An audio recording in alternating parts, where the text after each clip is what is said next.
I was 13 when I first got access to a computer. My parents bought me a Macintosh in 1984 when I was 8 years old. I was in 6th grade. I learned to code in college. Freshman year, first semester, intro to computer science. I wrote a program to play tic-tac-toe. I think it was pretty humble beginnings. I think the first program I wrote asked things like, what's your favorite color? Or how old are you? I first learned how to make a green circle and a red square appear on the screen. The first time I actually had something come up and say, hello world, and I made a computer do that. It was just astonishing.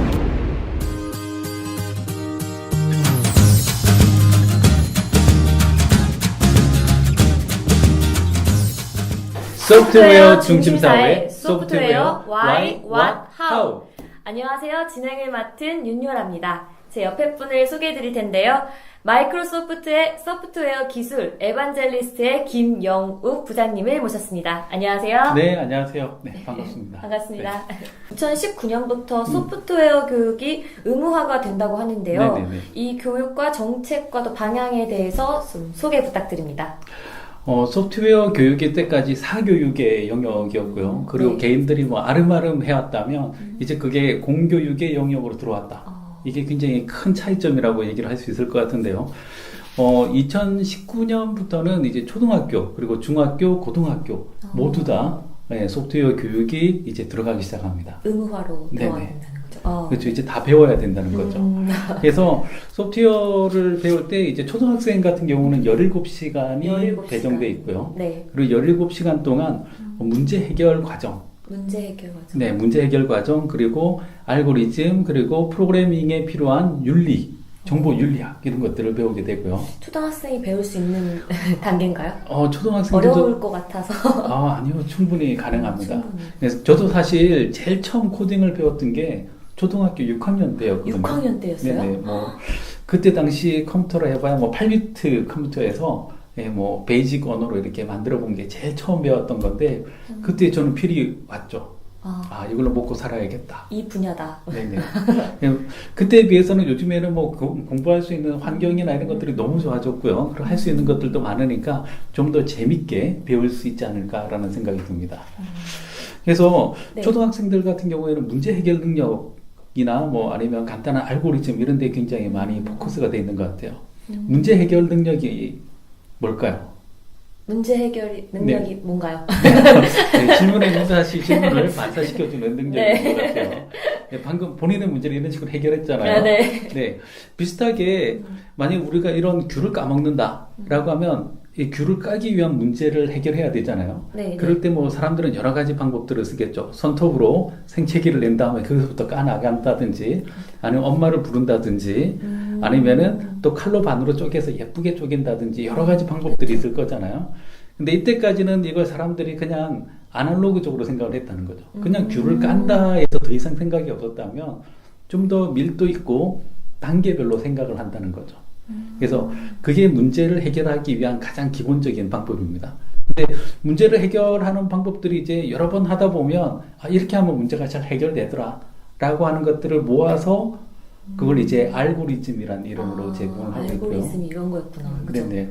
그래서 알고리즘은 앞서간 사람들이 문제를 해결해 놓은 것들을 이렇게 좀 정형화 시켜 놓은 것들. 분석해 놓은. 그렇죠. 그래서 이런 문제는 이런 알고리즘을 쓰면 좋아요 라고 얘기를 하는 겁니다. 근데 중학생이 되면 초등학생보다는 조금 더 배워야 될 거 아니에요? 더 심화적으로 배우게 되는 거죠. 그렇죠. 그래서 중학생이 되면 34시간이 배정이 되어 있습니다. 34시간. 네, 초등학교 때보다는 2배 더 많은. 2배 정도. 네, 공부는 항상 즐겁죠. 네. 네, 전 공부를 별로 잘 못해서. 네. 그래서 중학교 때가 되면 컴퓨터적인 사고방식. 사고방식. 네, 이제 사고방식 자체를 이제 컴퓨터적인 사고방식으로 바꾸는 그런 내용들을 배우게 되고요. 알고리즘? 네, 또 알고리즘. 그리고 또 이 알고리즘을 기반으로 해서 간단한 코딩을 해보는 것까지 포함이 되어 있습니다. 그래서 초등학교 때보다는 좀 더 복잡한 문제를 해결할 수 있게끔 되어 있죠. 컴퓨터적인 사고를 이제 컴퓨테이셔널 띵킹이라고 하는 이름으로 굉장히 많이 붐이 일어나고 있어요. 그래서 우리나라에서도 이 부분을 연구하고 계시는 교수님들도 많고요. 그리고 실제로 이 부분을 적용해서 학습을 시키고 있는 그 교수법 같은 것도 많이 연구가 되고 있습니다. 그래서 이쪽 부분은 앞으로 21세기를 살아가는 데 있어서 굉장히 중요한 스킬이 되지 않을까라는 생각이 듭니다. 4차 혁명 시대. 예, 그렇죠. 4차 산업혁명 시대에. 예. 예, 4차 산업혁명이라는 단어를 이렇게 쉽게 얘기했다니. 네, 그럼 고등학생은 네. 어떤 교육 과정인가요? 고등학생 같은 경우에는 정보 과목이 따로 편성이 될 예정이고요. 예, 그리고 이 고등학생 같은 경우에는 초등학교, 중학교 때 배운 것들을 응용해서 이제 좀 더 한 단계 더 나가야 되겠죠. 그래서 실질적인 문제 아니면 실질적인 어떤 장르들을 접목시켜서 어떻게 문제를 해결할 건가 이런 것들을 보는 게 고등학생입니다. 그래서 고등학생 같은 경우에는 좀 더 생각을 많이 해야 될 것 같아요. 네. 어렵다는 뜻인가요? 네, 조금 더 어려워지겠죠. 근데 뭐 그렇게 막 머리를 싸매고 할 정도로 한다기보다는 굉장히 재밌게 접근할 수 있을 것 같아요. 그래서 저 같은 경우에도 제일 처음 코딩을 배울 때 풀었던 문제가 뭐였냐 하면 삼각형 면적 구하는 거였거든요. 그걸 컴퓨터로 풀었어요. 그래서 왜 밑변 곱하기 높이 나누기 2 하면 면적이 나오잖아요. 그래서 그 수식을 만들어서 밑변과 높이를 넣으면 자동으로 면적이 계산되는데 너무 재밌더라고요. 그래서 아마 그런 재미들이 우리 아이들한테도 같이 있을 거라는 생각이 듭니다. 그럼 이제 질문이 있는데 저처럼 네네. 이렇게 약간 컴퓨터나 수학에 소질이 없는 사람들이 있어요. 그럼 네네. 이게 의무화가 된다고 하면 학생이나 또 학부모분들이 되게 걱정이 많으실 것 같은데 네네네. 이런 부분에 대해서는 어떻게 생각하시는지 걱정을 할 필요는 없는 것 같아요. 할 필요가 없다. 네. 그렇게 정확하게 얘기를 해드리면, 물론 이제 굉장히 좋아해서 막 몰입하는 아이들도 있을 거고요. 그쵸. 그리고 몰입하지 못하고 지루해하는 학생들도 분명히 있을 겁니다. 있을 건데, 근데, 안에 있는 내용 구성이나 이런 것들이 굉장히 잘 돼 있고, 그리고 재밌게 돼 있어요. 재밌게. 네, 재밌게 되어 있고, 그리고 또 무엇보다도 21세기에 모든 게 다 컴퓨터잖아요. 맞아요. 요즘 뭐 하다못해 전기밥솥도 맞아요. 인공지능 기술이 들어가서 우리한테 막 말을 하고 왔잖아요. 맞아요. 근데 그런 것들이 어떻게 돌아가는지 이해하고 살아가는 사람과 그냥 그 기계를 사용하는 사람 사이에는 이제 차이가 많이 클 거라고 생각을 합니다. 그래서 컴퓨터에 뭔가 프로그램을 짠다는 게 사실 컴퓨터한테 말을 시키고 컴퓨터한테 일을 시키고 하는 것들이잖아요. 그래서 그 언어를 익히는 것, 이건 이제 21세기에 내가 어떻게 살아가느냐를 결정하는 굉장히 중요한 요소라고 보고 있고요. 그래서 다른 데 보면 이런 표현이 있어요. 코딩은 21세기의 라틴어다. 코딩은 21세기의 라틴어다. 네네. 네, 그런 말이 뜻하고 있는 게 예전에 유럽에는 왜 라틴어로 쓰면 굉장히 있어 보이고, 네, 그리고 또 어느 지역에 가도 라틴어를 이용해서 소통을 할 수가 있었고, 그래서 다른 삶을 살 수가 있었죠. 네, 그런 것처럼 코딩은 21세기의 라틴어다라고 하는 말은 이제 앞으로는 사람이 점점 더 줄어들 거고 대신 인공지능, 컴퓨터, 맞아요. 그리고 디바이스 어마어마하게 많을 거잖아요. 네. 이것들을 어떻게 관리하고 얘네들을 어떻게 잘 활용해서 나한테 필요한 정보를 얻느냐, 이런 것들은 굉장히 중요한 능력이라고 생각이 듭니다. 네, 저도 그렇게 생각이 드네요. 네, 또 부모님의 관심사는 또 진학 관련 정보가 아닐까 싶은데요. 또 거기에 대해서 말씀 부탁드립니다. 네네.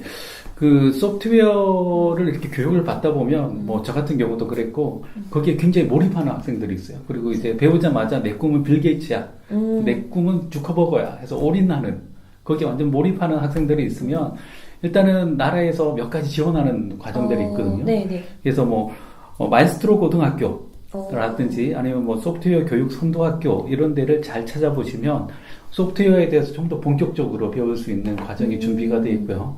그리고 또 대학교 같은 경우에는 소프트웨어 중심 대학이라는 게 있습니다. 중심 대학교까지. 네네. 소프트웨어 중심 대학 같은 경우에는 나라에서 충분한 예산도 받고 그리고 또 안에 있는 그 교수진이나 혹은 또 교육 과정이 소프트웨어에 굉장히 철저하게 포커스가 돼 있어요. 그래서 굉장히 많이 도움이 되는 게, 저도 이제 뭐 업무로 대학교를 갈 일이 많거든요. 그래서 특강도 하기도 하고 하는데 소프트웨어 중심 대학에 갔을 때 학생들의 질문이 굉장히 좋았었습니다. 어떤 질문이었나요? 그때 이제 제가 특강했던 내용이 인공지능과 관련되어 있는 질문이었는데 제가 강의를 하고 나서 학생들이 질문을 할 때 개론적인 이야기가 아니라 이미 다 해본 거예요.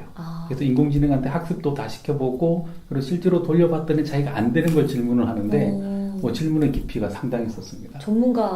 거의 전문가 수준. 사실 뭐 요즘 4차 혁명 시대에 어쩌고 저쩌고 얘기하는 이런 굉장히 빠른 시대에는 네. 전문가라는 단어가 되게 네.